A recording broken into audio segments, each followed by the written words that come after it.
I accidentally heard my father say to my sister, "Your sister? She doesn't deserve a single cent. She's crossed out." I looked at my mom, hoping to see even a tiny bit of doubt in her eyes, but she just smiled. Then I didn't say anything. I just turned around and left. That night, I transferred all my money, every penny, to other accounts. They didn't even realize they had lost control forever. I didn't plan to eavesdrop. I swear it was an accident. That evening, I was returning to my parents' house after meeting a friend. The door to my father's study was open, and voices were coming from there. I was about to knock when I heard my name. "Lauren?" my father said, in the tone he usually used when talking about bad investments. "She's making mistake after mistake, Melanie. And this job she's got at this, what's it called? Online publication? You can't be serious." I froze. 32 years of life have taught me not to respond to my father's criticism immediately. It's better to listen first. "Dad, she's doing a good job," Mel protested gently. "Her articles even won some kind of award last year." "Award?" Dad snickered. "I know what awards are. What was it, $2,000? I spend more than that in a week to run a single pharmacy, and she could run an entire chain if it weren't for her stubbornness." I leaned against the wall next to the door. It was nothing new. My father never approved of my career choice. "The Weisses are a dynasty of pharmacists, not writers," he would say over and over again. 5 generations of our family worked in the medical field, and I decided to study journalism. "She's your daughter," Mel tried again. "My daughter should understand the value of family business and traditions." Dad's voice became harder. "You graduated from pharmacy school. You work with me. You married a smart guy. And what about Lorene? She broke off her engagement to my best partner's son, threw away 6 years of university, and now she's writing some, what do you call it? Long reads?" I clenched my fists. That was typical, always comparing me to the perfect little sister. At least Mel tried to protect me, though. She usually did. "Jeff, go easy on her," Mom's voice said. "She's still young, maybe." "Naomi, she's 32, Dad interrupted.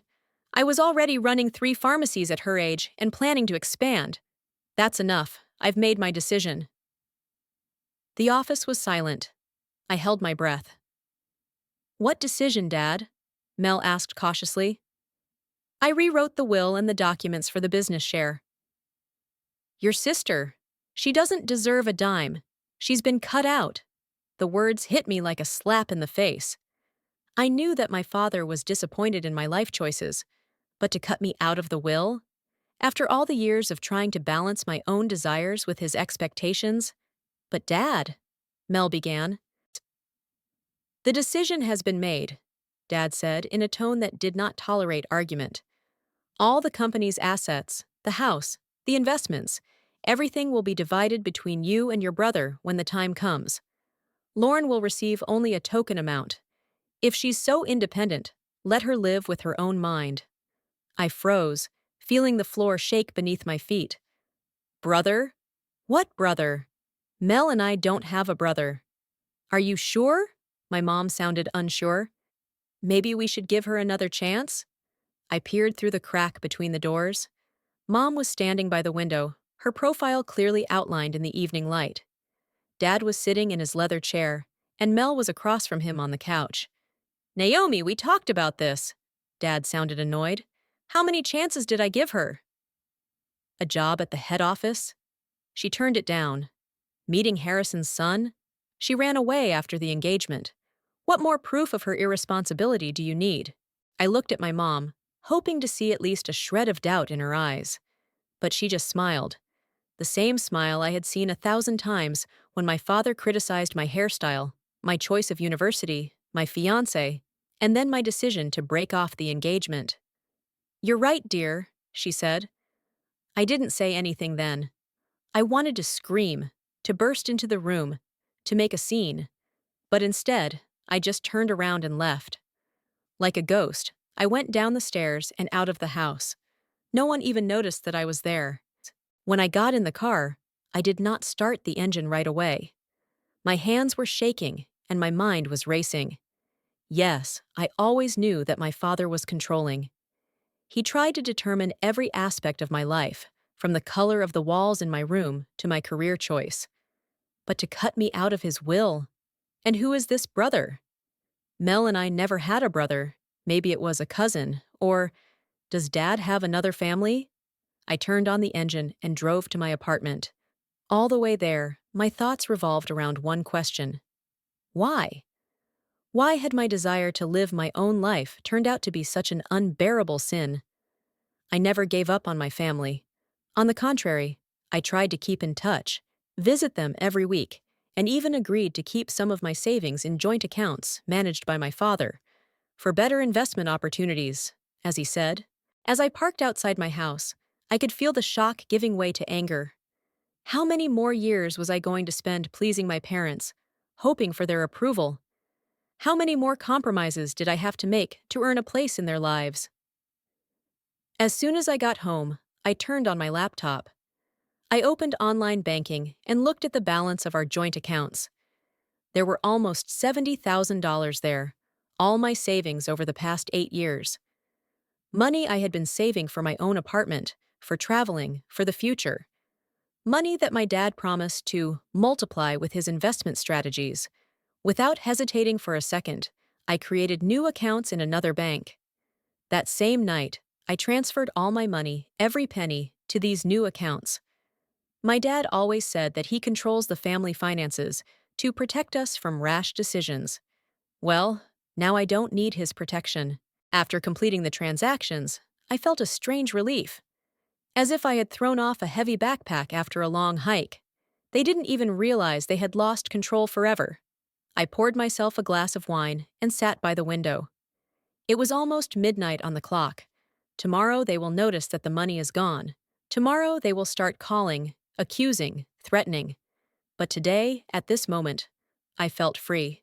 For the first time in 32 years, I realized that I had been living an illusion, the illusion of a family that accepted me as I was. But in reality, my parents' love had always had conditions, and I was no longer going to fulfill them. I raised my glass in a silent toast to a new life, to myself, to freedom from the golden chains that chained me to my parents' expectations. It wouldn't be easy, but for the first time, I felt like I was in control of my life, not the other way around. My phone flashed with a message. It was Mel. "Did you stop by today?" Dad asked me. I didn't answer. Instead, I turned off the phone and finished my wine. Tomorrow will be a new day, and a new me. My father always said that the Weisses were a dynasty, not just a family. We even had a framed family history in our house. Great-great-grandfather Herbert Weiss, the first pharmacist in the family, with his first pharmacy on Main Street in 1923. Then his son, my father's grandfather, who expanded the business to 3 pharmacies. And so on, all the way up to my father, Jeffrey Weiss, who turned the family business into a chain of 12 pharmacies in 4 neighboring cities. The Weisses don't just sell medicine, we care about the health of the community, my father would repeat over family dinners. In his eyes, it was not just a business, but a sacred duty that was passed down. Of course, he expected Mel and I to carry on the tradition. And when Melanie announced at the age of 15 that she wanted to study pharmacy, he beamed with pride for weeks. "You see, Lauren," he told me at the time, "your little sister understands the value of our heritage."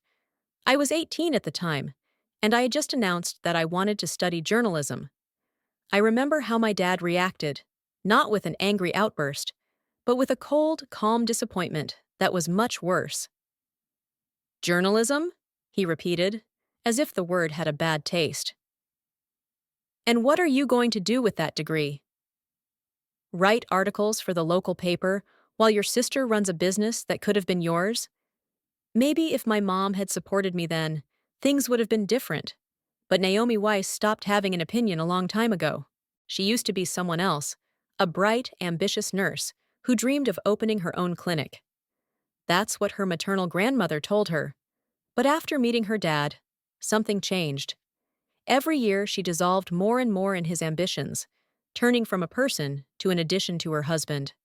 Your father knows what's best for you, she would say when I cried after another fight. I did enter the journalism program.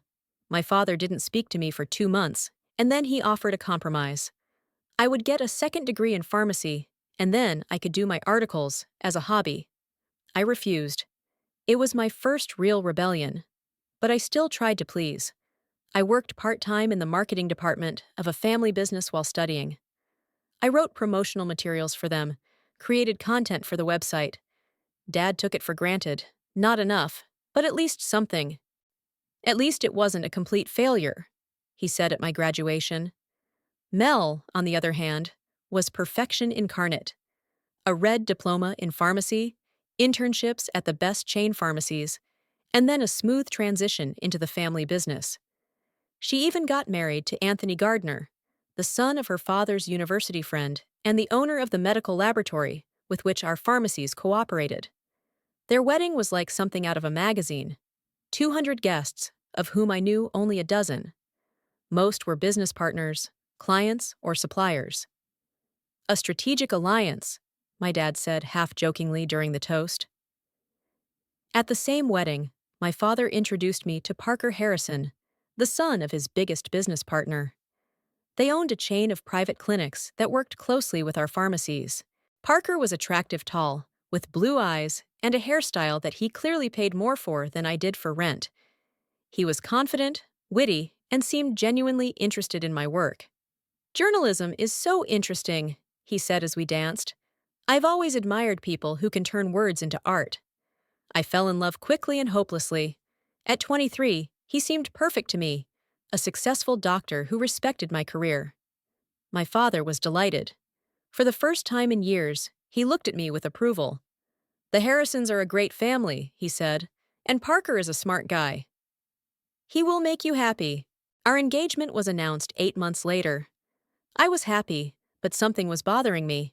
Parker slowly started talking about our common cause, how I could help with PR for his father's clinic, how journalism is a great hobby for a doctor's wife. He was increasingly making decisions for me, ordering in a restaurant without asking me what I wanted, criticizing my clothes, planning our honeymoon without taking my wishes into account. When I received an offer from the prestigious online publication Voice of Time, Parker reacted with a cold smile. "Of course, if you need this little hobby before the wedding, I understand." That night, I didn't sleep. I looked at the ring and suddenly saw not a symbol of love, but a gold chain. A new one, but similar to the one I had been chained to by my father's expectations. A week later, I returned the ring to Parker. "You look like my father," I said, "and I can't marry my father." Parker didn't believe me at first. Then he got angry. Then he started calling me every day, sometimes begging me to come back, sometimes accusing me of cheating. "You'll be sorry," he said during our last conversation. "You've destroyed the most important strategic alliance I've spent years building," he shouted. "The Harrisons were our most important partners." "I'm not an asset to your company, Dad," I replied. "I'm your daughter." "Sometimes I doubt that," he replied coldly. Despite all this, I continued to keep in touch with my family. I came to Sunday dinners, called my mom every week, and helped Mel with advertising campaigns for the network. She even agreed to a joint investment account controlled by her father, partly out of guilt and partly in hopes of reconciliation. For 5 years after my breakup with Parker, I tried to balance my own life with my family obligations. I dated men from time to time, but none of them stayed for long. Perhaps I didn't allow them to get too close for fear of seeing my father's traits in them again. My career, on the other hand, flourished. I became the editor of the social investigations section of the Voice of Time and received several professional awards. Even then, my father called my work a temporary hobby. "When will you finally grow up and start doing real work?" he would ask every time I refused his offers to work in the family business. A year ago, on my 31st birthday, I met David at a coffee shop. He was a writer, working on a novel. We started dating, and for a few months, I felt like I had found something real. My dad had never met him. "A writer? That's even worse than a journalist," he said when I mentioned David. And then something happened that shattered my trust for the second time. I found out that David, whose real name was Andrew Parker, was actually Parker Harrison's hired gun. He wasn't even a writer. Parker wanted to know if you were happy without him, David said when I found the message on his phone. He's still thinking about you. I was devastated. Not so much because of David's betrayal, but because of the realization that Parker still controlled a part of my life. Just like my dad. When I told Mel about it, she suggested that I come home for a few weeks. Be with your family, she said. Maybe it will make you feel better. I refused. Going back to my parents' house seemed like a return to the golden cage in which I had spent the first 20 years of my life. And now, after what I heard in my dad's office, she's off the hook. I finally realized that the golden chains had never disappeared. They just got longer, creating the illusion of freedom. I thought I was living my own life, but in reality, I was always looking back at my parents' approval. I kept money in joint accounts, came to family dinners, tried to keep the peace. I thought that one day they would finally see me, the real me, not a failed copy of the perfect daughter. But now I realized that this would never happen. And the only way to free myself from the golden cage is to break out of it once and for all. The night I transferred all my money, I made a decision not just to protect my savings. I decided to protect my life from the control that had been with me since birth, from people who considered me an asset, not a person, from my family, for whom I was only valuable if I met their expectations. For the first time in a long time, I felt like I was breathing freely. Although I knew that the hardest battles were still ahead. The first call came at 6 in the morning, when it was just beginning to dawn outside. I didn't even reach for the phone, knowing who it was. Dad always woke up at 5:30. He must have just checked the accounts. By 7, I counted 11 missed calls and 23 messages. Dad, Mom, Mel, Dad again. The texts ranged from coldly businesslike, call your father back immediately, to desperate, what's going on, daughter? We're worried. I turned off the sound and started getting ready for work. I had a tough day ahead of me, and the last thing I wanted was to start it with a family drama. But the drama found me. At 9 o'clock, when I walked into the newsroom, Alex, my editor-in-chief, was waiting for me. Lauren, his face was tense. You have a visitor. Your father. I told him you weren't here yet, but he refused to leave. I froze in the middle of the open office space. Dad never came to the newsroom. He didn't even know the address. Where is he? In the conference room. Alex shrugged. He said it's a family matter, but he looks angry. Taking a deep breath, I headed for the conference room. Behind the glass doors, I saw a familiar, broad-shouldered figure. My dad was pacing nervously from corner to corner, his phone pressed to his ear. I'll find a way to get that money back, Ed.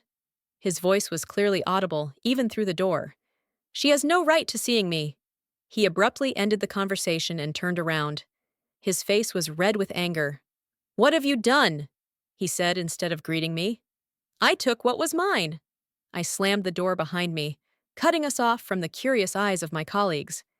You should be proud. I finally grew up and took control of my finances. You stole $78,000.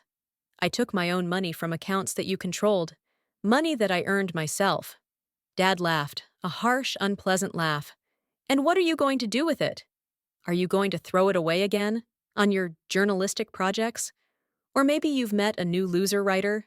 Don't you dare, my voice trembled. Don't you dare talk about David. Did you know about this? About Parker hiring a spy? Dad looked away, and that was all the answer I needed. Of course you knew. I shook my head. You always know everything that happens in my life. You control every step. I'm trying to protect you from making mistakes. He raised his voice. Parker still loves you. He's ready to forgive you for what you did with the ring. You could... Get out! I interrupted, feeling the anger I'd been building up over the years rising inside me. Now. You'll give me that money back. He ignored my request. Or I'll sue you. For what? Taking my own money. It was in investment accounts. Dad lowered his voice to a threatening whisper. You broke our contract. My lawyers are already working on a lawsuit. There is no contract, Dad. You just convinced me that joint accounts were a good deal. But that all changed when I heard you cut me out of your will. He froze. What? I was there. I finally felt the advantage. Yesterday, outside your office, I heard every word about how I don't deserve a single cent, how I'm crossed off. Dad was silent for a few seconds. Then his face became impenetrable again. Well, then all the more reason. You should have warned me that you were going to take the money. I've already made several investments counting on it. My money, I repeated. Don't try to control my life anymore. I'm a grown woman, not your property. Dad looked at me as if he were seeing me for the first time. Something in his eyes changed from anger to something like surprise. So you've made up your mind. He nodded slowly. Good. But remember, you chose this path yourself. With that, he turned around and walked out, leaving me trembling with adrenaline and unexpected relief. I thought it would be worse. As it turned out, it was only the beginning. By the end of the day, I got a call from my mom. She was crying, accusing me of destroying the family, asking why I was so ungrateful. Then came a long message from Mel, saying that my dad just wanted what was best for me, that family investments are a responsibility, and that it's not too late to make things right. I didn't reply to any of them. Instead, I went to Alex and asked for a week off. Family problems? He asked. Something like that, I smiled tiredly. I need time to sort some things out. Alex looked at me carefully. You know, I shouldn't say this, but your father came by to see me before he left. He said something about you having psychological problems, that you are unstable, and that we should take a closer look at your work. Is it true? I felt my back go cold. Of course, Dad couldn't just leave. He had to have left the poison behind. No, I answered firmly. It's not true. I just have a complicated relationship with my parents. I don't care, Alex shrugged. Your articles are great, and that's all that matters. But be careful. Your father seems to be a powerful man. More than you know, I muttered. There was another surprise waiting for me at home. Mel was sitting on the front steps, wrapped in a light jacket. Finally, she stood up when she saw me. I've been here for 2 hours. You could have called. I opened the door. Or warned me. You don't answer your phone. In the apartment, Mel paced nervously from corner to corner while I made coffee. Her usually perfect makeup was a little smudged, and her eyes were worried. You have to give me the money back, Lauren, she finally blurted out. Dad has really started preparing for the trial, and he's really, really angry. Let him sue, I shrugged. It's my money. I earned it. That's not the point, Mel was almost shouting. You don't know who you're dealing with. He's already called every lawyer he knows, and bankers, and… She trailed off. And Parker. I froze with my cup in my hands. Why Parker? Mel looked down.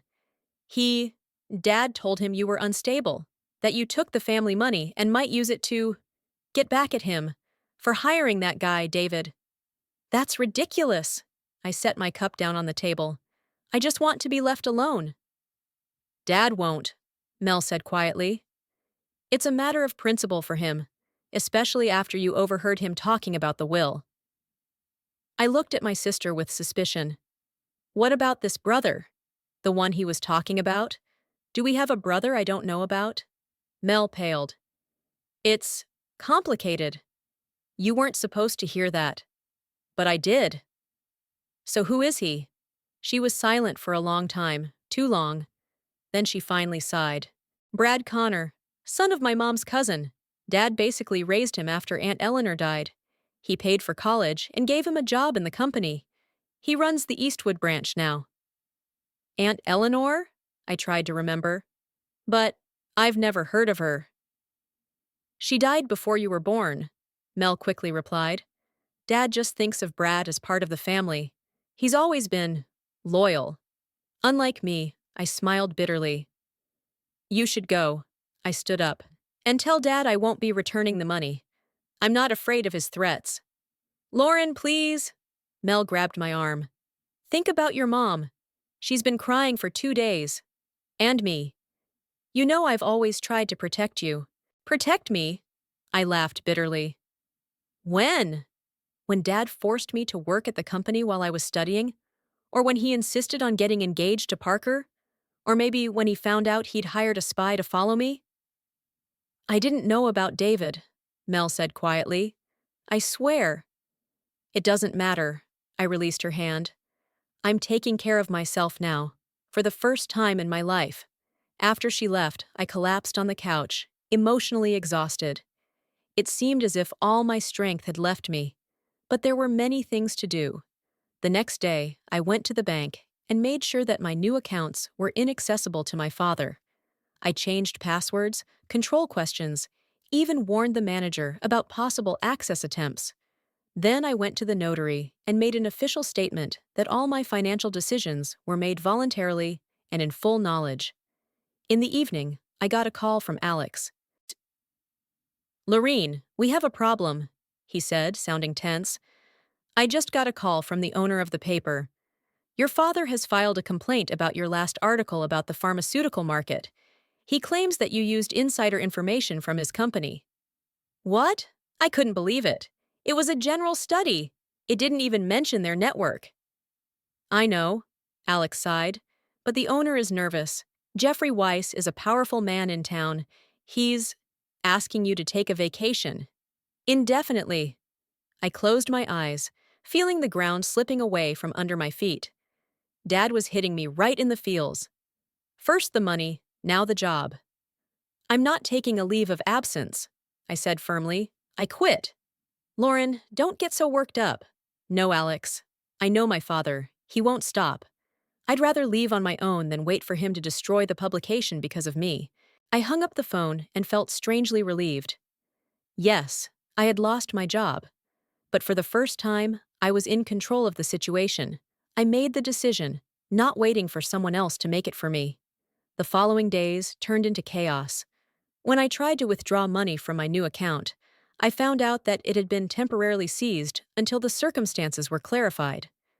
My credit history suddenly showed overdue payments that never happened. And when I tried to rent a new apartment, the owner refused after a phone call. Dad was weaving a web around me, cutting off all avenues of escape.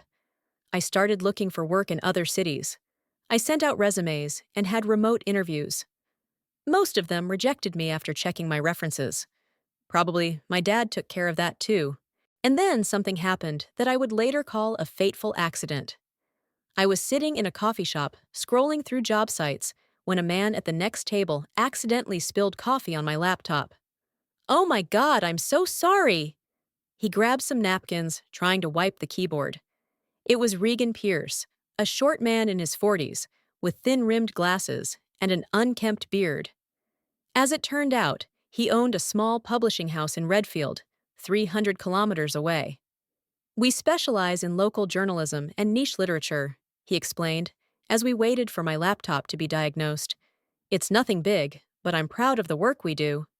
When he found out that I was an editor from Holos Vremya, his eyes lit up. I read your series on corruption in the medical field. It was amazing. Why are you looking for a new job? I hesitated, but then decided to be honest.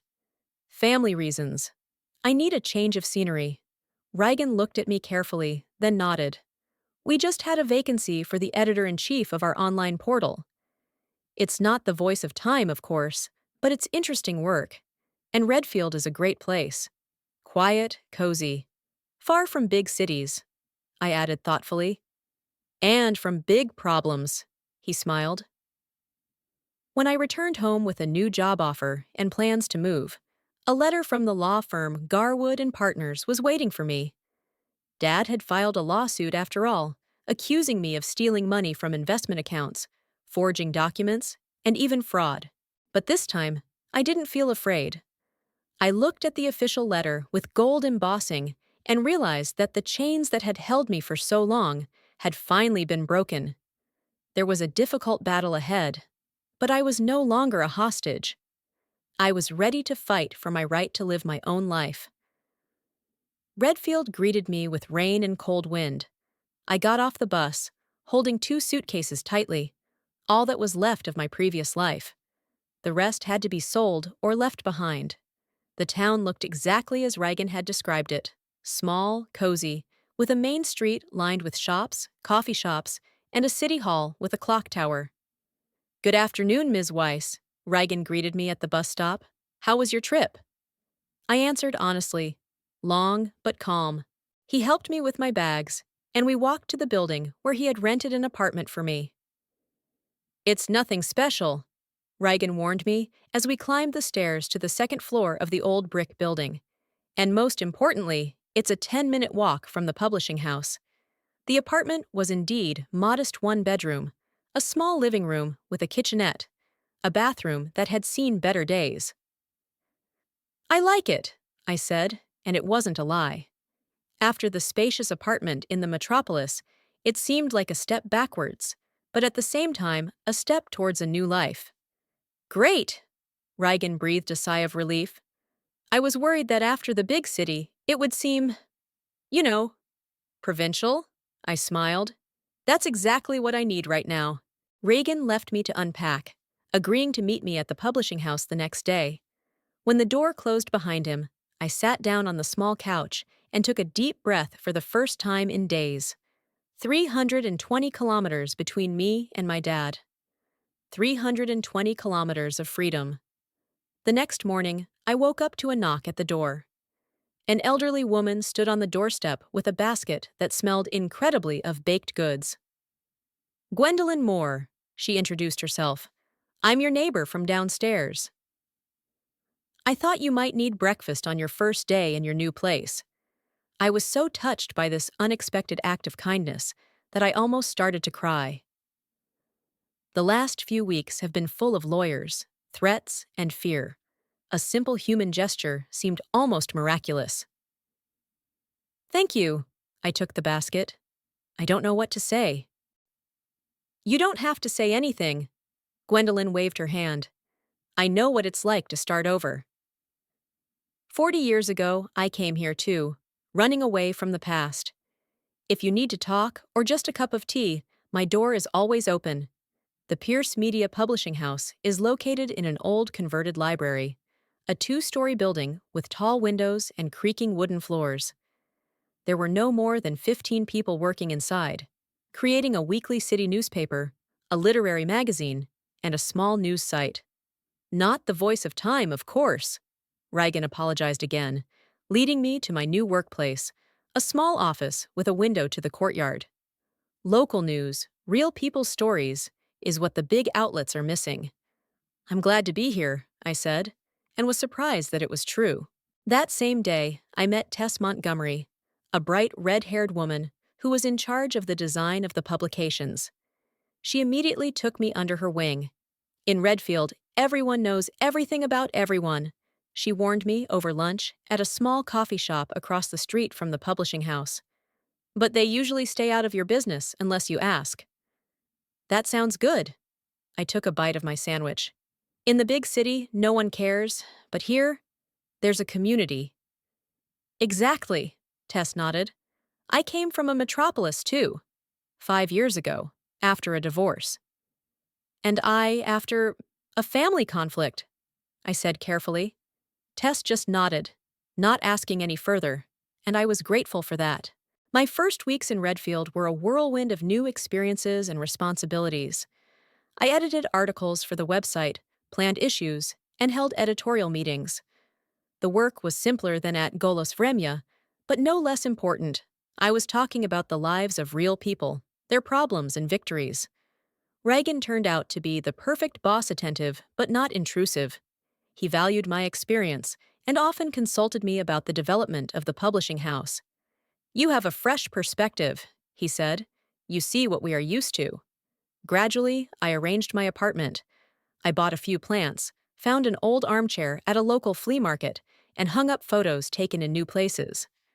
Not a single picture from my past life. I deliberately left them in my old apartment. But the past did not let go so easily. Every night I had nightmares, My dad taking my money, Parker following me, Mel crying on the doorstep of my house. I would wake up in a cold sweat, unable to sleep until the morning. And then the panic attacks started. The first one happened in the supermarket. It suddenly seemed like someone was watching me. My heart was pounding, I was short of breath, and my hands were shaking so badly that I dropped my shopping cart. Tess, who happened to be there, helped me get some fresh air and calm down. Therapy, she said firmly, when I had recovered a bit. And don't say that everything is fine. I can see that it's not. She recommended Dr. Cheryl Harris, a therapist who had helped her through her divorce. The first session is free, Tess encouraged. The next day, I was sitting in the cozy office of Dr. Harris, a short woman with a short haircut and penetrating eyes. "Tell me what brought you here," she asked after introducing herself. And I did. About my controlling father, about his manipulations, about fleeing the city, about the fear that he would find me even here. "He has connections," I explained, nervously fingering my fingers. "Influence. He's already tried to freeze my accounts, to ruin my reputation." "What's the worst that can happen?" Dr. Harris asked calmly. I froze, unprepared for such a question. "He could take everything I have, my money, my job. And then what?" "Then," I trailed off, "then I'd have to go back, on his terms." "Is that an option?" "No." My voice grew stronger. "No, I'm not going back to that golden cage." Dr. Harris smiled slightly. "Then that's the worst thing that could happen. Not so bad. Because you have something your father can't take away, your determination, your will, and, it looks like, new friends who will support you." This was the first of many sessions we had. Gradually, I learned how to control panic attacks, set healthy boundaries, and recognize manipulation. And they didn't take long. A month after my arrival, Mel sent an alarming message. "Mom is in the hospital. She has heart problems. She's asking about you. Dad is ready to forget everything if you come back for a while." I stared at the phone screen in a daze. Is Mom in the hospital? Mom's health was always impeccable. But heart problems could happen to anyone, especially under stress. "What's wrong with her?" "What's the diagnosis?" I wrote. "The doctors are not sure yet. Dad is having a hard time. He is sorry that it happened." I spent a sleepless night thinking about the message. Mom is in the hospital. Dad is sorry. Perhaps this is a chance to settle everything? Not to go back to my old life, but at least to mend fences? The next day, I was distracted at work. Regan noticed this and suggested that we go for a walk during his lunch break. "What's wrong?" he asked me cautiously as we walked through the park. "My mom is in the hospital," I said. "At least that's what my sister says." Regan looked at me in surprise. I hesitated, but then I told him more about my family and about my father's attempts to control my life. And now, I don't know if it's true or just another manipulation. Regan was silent for a long time, and then he suggested cautiously, "Maybe we should check it out. Without going there in person, but to find out for sure." "How?" "I know a journalist in your city. I could ask him to, do a little snooping around." I agreed, feeling terrible, because if Mom was really sick, my suspicion would look just disgusting. But the next day, Regan confirmed my worst suspicions. His colleague had checked all the hospitals in the city. No Naomi Weiss was there, not now, and not for the past month. "I'm sorry," Regan said, seeing my devastated face. "Don't be," I replied, feeling a strange mixture of relief and bitterness. Now I know for sure that I can't go back. Never. That night, I burst into tears in Dr. Harris's session. "I thought they at least loved me," I sobbed, "that there was love behind all this control and manipulation. But if they can lie about my mother's illness..." "Control is not love," Dr. Harris said gently. "It's fear. Fear of losing power. Fear of not living up to their own expectations. Your father seems to fear losing control more than he values your happiness." "What do I do now?" "Live," she replied simply. "Build a new life, establish healthy relationships, heal, and clearly understand your boundaries. Gradually, my nightmares became less frequent, and my panic attacks almost disappeared. I began to trust my new friends: Tess, who dragged me into the local choir; Gwendolyn, who taught me to cook according to old recipes; my colleagues at the publishing house, who accepted me as one of their own; and, of course, to Reagan, whose support was quiet but constant. He never imposed himself, but was always there when I needed him. Sometimes we would stay late at the publishing house discussing articles or development plans. Sometimes we had lunch together in a small coffee shop on the corner. One day, he invited me to a jazz concert in a neighboring town. Just as colleagues, he quickly added, as if afraid I would refuse. But I did not refuse, and that evening became one of the best of the last year. Reagan was nothing like the men I had met before, neither the controlling Parker nor the fake David. He wasn't trying to impress or dominate. He was just being himself, a little awkward, very smart, incredibly sincere. "I never thought Redfield would attract someone from the big city," he admitted as we walked back from the concert. "But now I'm glad you're here." "Me too," I replied quietly. And it was true. 3 months after we moved, I received a letter from the law firm that represented my father. All claims had been dropped. My accounts were unblocked. The lawsuit had been withdrawn. "You won," Tess said when I showed her the letter. But I knew my father better than that. "He didn't give up," I shook my head. "He just changed his tactics. Now he expects me to relax and let my guard down." And he was right. A week later, I received an elegant bouquet with a card. "Dear daughter, I am sorry for my behavior. Your father." I gave the bouquet to Gwendolyn and tore up the card. "Nice try, Dad," I whispered. Dr. Harris called it progress. I was no longer afraid of my father, no longer questioning my decisions, no longer being manipulated. "You've built a new life," she said in one of our sessions, "and that's exactly what your father fears most, that you'll be happy without him and his control." I looked back and realized that during those months, I had indeed built something new. I had a job that I enjoyed, friends who accepted me for who I was, a place that was gradually becoming home, and for the first time in a long time, I felt like I was in control of my life, not the other way around. The spring in Redfield was special. The apple orchards on the outskirts of the city were covered with pale pink blossoms. The air was filled with aromas, and the townspeople seemed to be waking up from their winter sleep. This year, for the first time, I felt like a part of this awakening. Almost a year has passed since the day I boarded the bus with 2 suitcases, leaving my previous life behind. A year full of challenges, fears, but also unexpected discoveries and joy. Our small publishing house flourished. Under my editorship, the online portal tripled its readership, and the weekly newspaper became a prominent voice in the region.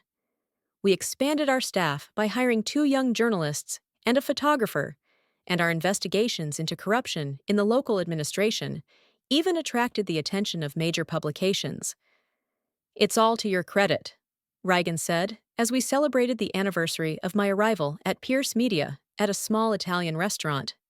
"You brought a fresh perspective and professionalism."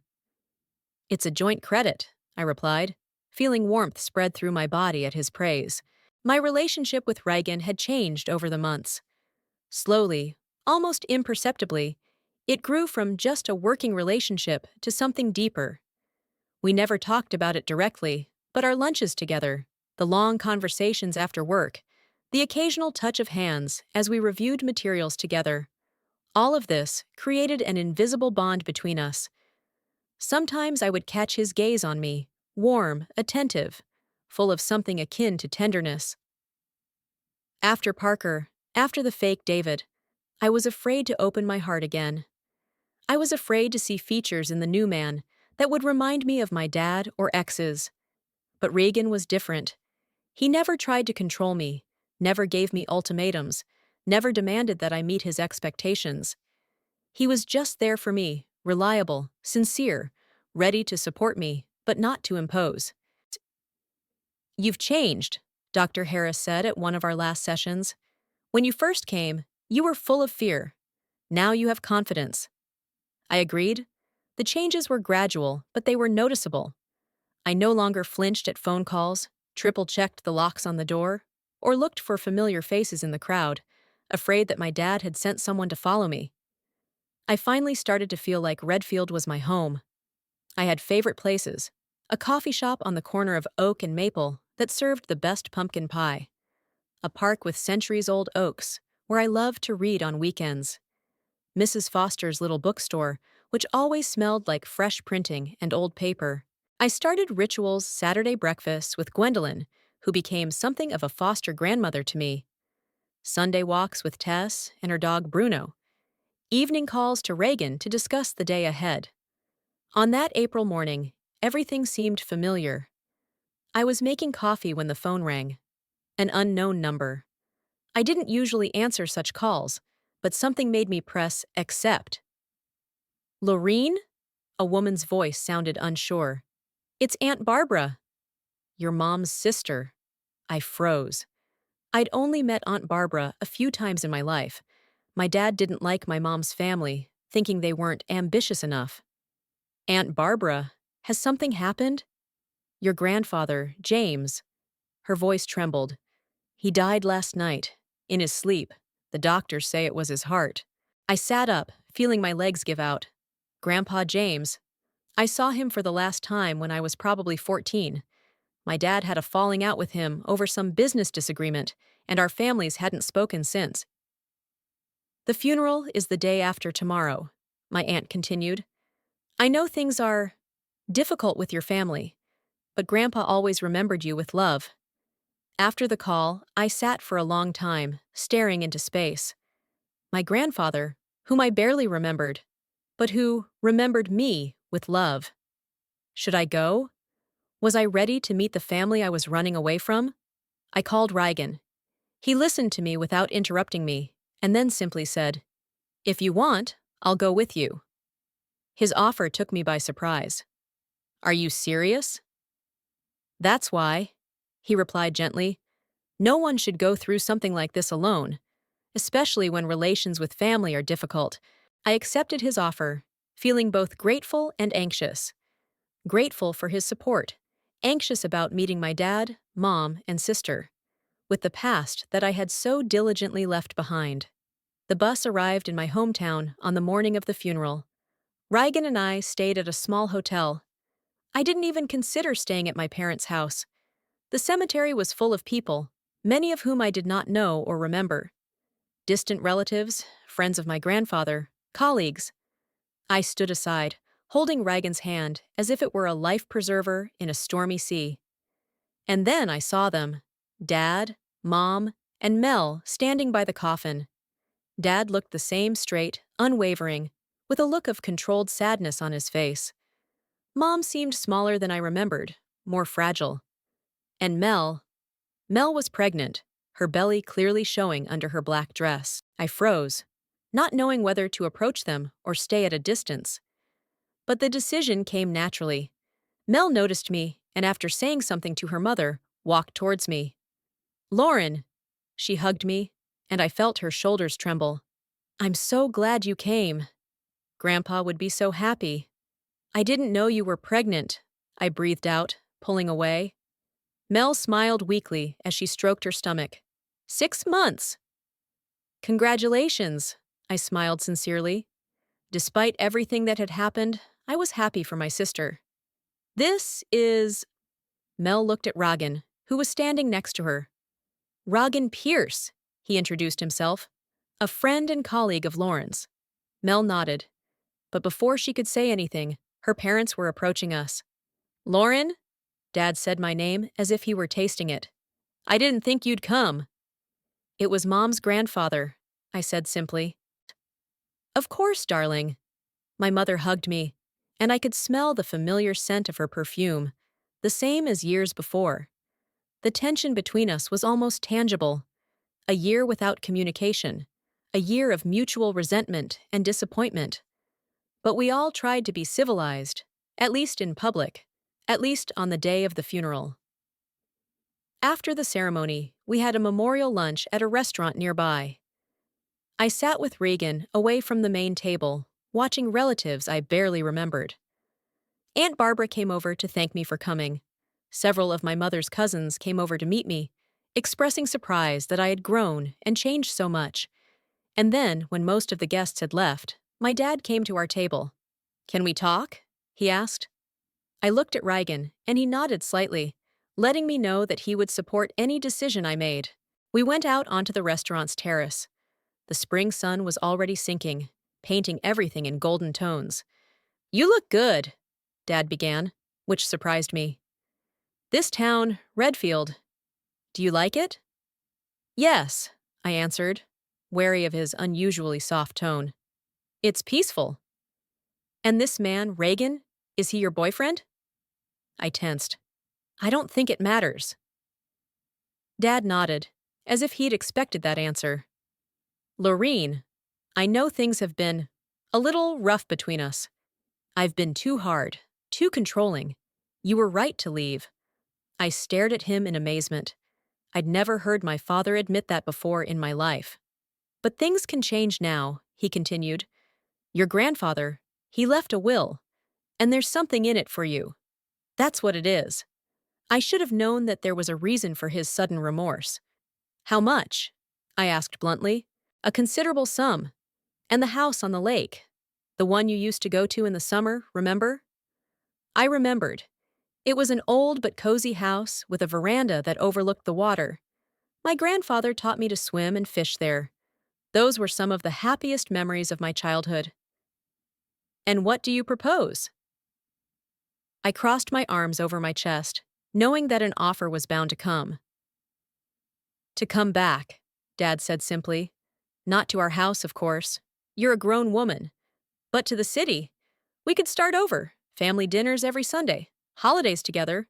Mel's having her baby soon. You could be there for your niece." "And the business?" I asked. Dad hesitated for a moment. "It would make sense. With your experience in marketing and public relations, we could create a new position for you.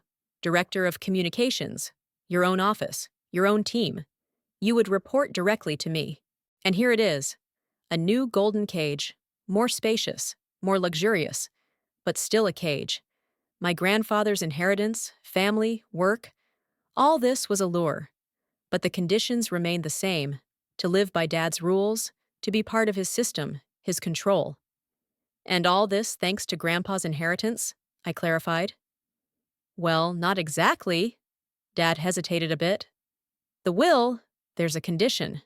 You have to come back to the city, to live here. Grandpa always wanted the family to be together." I smiled bitterly. "Of course. Thank you for the offer, Dad," I said calmly. "But I refuse." "The inheritance?" He looked at me in surprise. "There's almost $1 million in a house." "Everything," I shook my head. "An inheritance with conditions. From reconciliation with conditions. From a family that accepts me only when I meet certain criteria." Dad looked at me as if I had spoken a foreign language. "You're giving up $1 million for what? A job at some provincial publication?" "For freedom," I answered simply. "For the right to be myself, not your puppet. For a life without manipulation and control." He opened his mouth to say something, but changed his mind. Instead, he just nodded. "As you wish. But know that this time it's your decision." "It's always been mine, Dad," I replied. "You just didn't want to admit it before." When he left, I stayed on the terrace, feeling a strange mixture of sadness and relief. Part of me wanted to believe that he had really changed, that we could start over, but another, stronger part of me knew the truth. Nothing had changed. Only the tactics. Later, when Regan and I were about to leave, Mel intercepted me. "Can we talk?" "Just a minute," she looked worried. We went to a deserted corner of the restaurant. "Dad said you gave up," she began. "The inheritance, the return." "Yes," I nodded. "I have a different life now, Mel." She looked at me intently. "There's something he's not telling you, isn't there?" "About the will." I looked at my sister in surprise. "What do you mean?" Mel quickly looked around to see if anyone was listening. I went to Grandpa's lawyer. Dad doesn't know. There's no stipulations in the will, Lauren. Grandpa just left you the house and the money. Of course he did. Dad. He's being manipulative again. I'm frozen, stunned, but not surprised. It was so like him to use even Grandpa's death to take back control. You know, it doesn't even matter, I finally said. I don't want to be a part of these games. I understand. Mel smiled sadly. I just wanted you to know the truth. I looked at my sister carefully.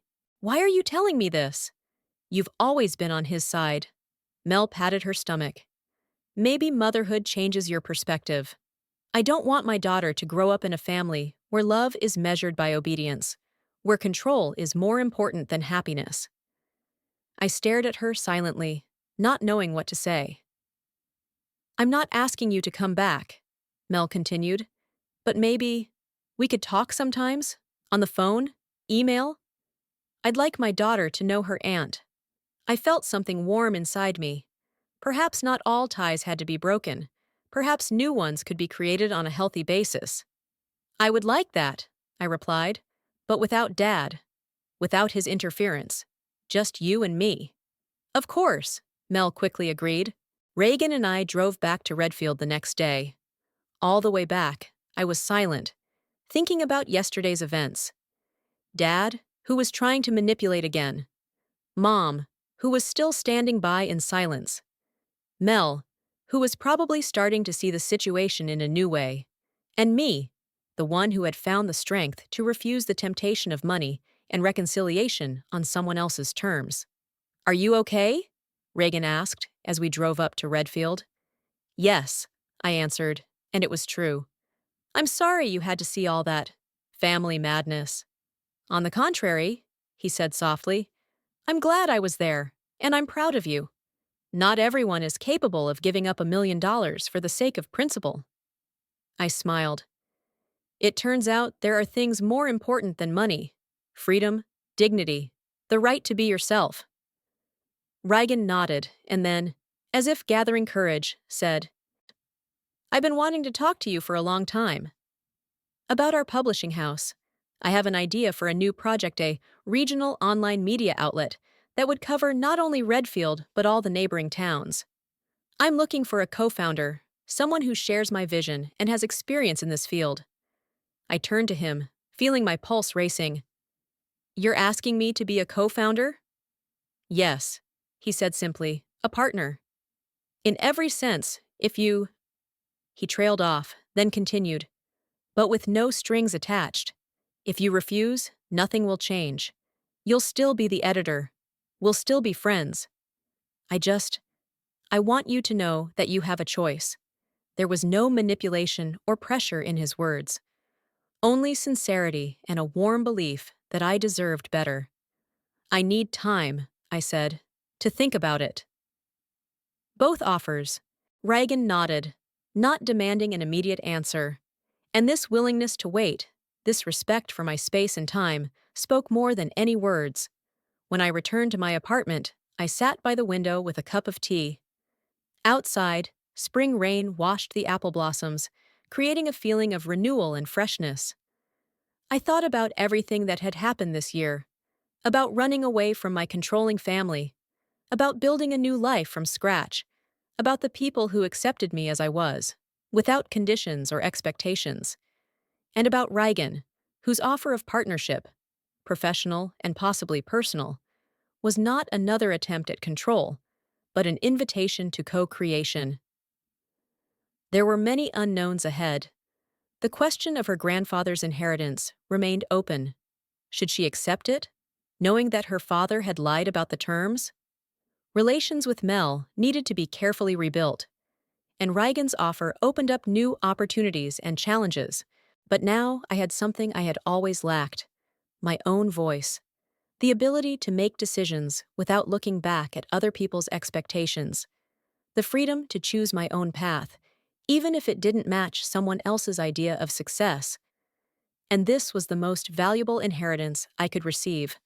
Not money or a house, but inner freedom. For the first time in my life, I felt like I was in control of my life, not the other way around. I picked up the phone and dialed Reagan's number. Yes, I said when he picked up the phone. Yes to both offers.